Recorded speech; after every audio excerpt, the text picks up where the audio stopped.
Today in class we talked about the rock cycle, and the rock cycle is about how new rocks form from old rocks. Now, understand some rocks might only become one rock if they're buried deep beneath the earth, but some rocks can change from one type to another many times. This can take thousands, hundreds of thousands, even millions of years for this to happen. So understand that the rock cycle is a continuous process and it's a slow process. The first rock type we're going to talk about today are sedimentary rocks. Now, we're not going to look at each specific type of sedimentary rock. We're just going to look at sedimentary rocks in general. So the first thing that we have to have happening is we need weathering of existing rock, and this is going to make sediments. So weathering breaks down rock. Now, there's some agents that can weather rock. Wind, water, ice, gravity, heat, plants or animals. These can all break down rock. Now, once rock is broken down and we have sediment, we need the sediment to be eroded.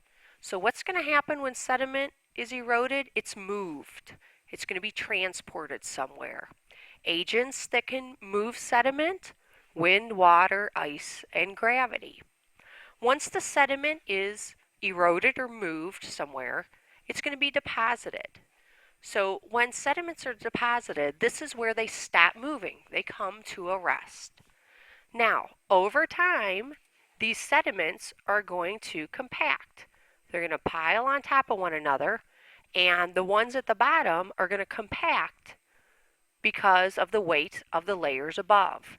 And eventually, these layers will cement together. They'll be glued together, and we have a sedimentary rock. Now, from sedimentary rocks, a rock could become metamorphic. It could become igneous. We don't know. It depends on the environment, where it was formed, and what happens next.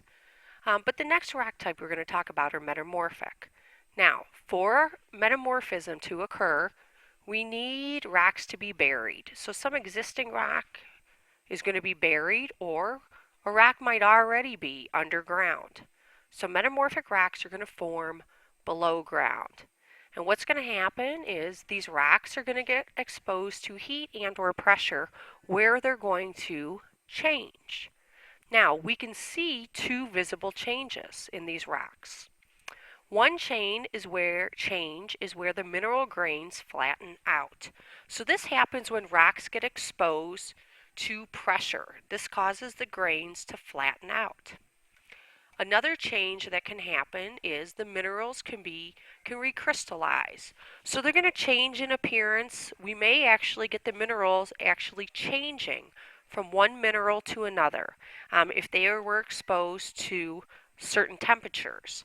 So when minerals recrystallize, we're talking about heat. They're getting exposed to heat. So when a rock undergoes contact metamorphism, this is where magma heats nearby rock, we're going to see the minerals crystallize. When rocks, or like big pieces of Earth's crust, collide, they're going to be exposed to heat and pressure. This is regional metamorphism. So with these rocks, we're going to see the mineral grains flatten and we're going to see them recrystallize. Now, the last rock type we're going to talk about is igneous. Igneous rocks are going to form from molten rock, or you could say lava or magma. Now, we need to differentiate where this molten rock is located. If molten rock is located inside the earth, we call it magma. Now, when we see an igneous rock that forms from magma, it's going to have big crystals. It's going to be coarse to very coarse grained. It's because the magma inside the earth cooled really slow, and it allowed for the crystals to grow. If an igneous rock forms at the surface from lava, the rock will have little to no crystals because it's exposed to air and it's going to cool very quickly. Now, for an igneous rock to form, though, the magma or lava has to cool and harden. Once it cools and hardens, we have an igneous rock. Now, What's so important about this? Why do we need to know about the rock cycle and all of these rocks? Well, rocks tell us how they formed. They tell us about these past environments. So that's what's really important about learning about these rocks.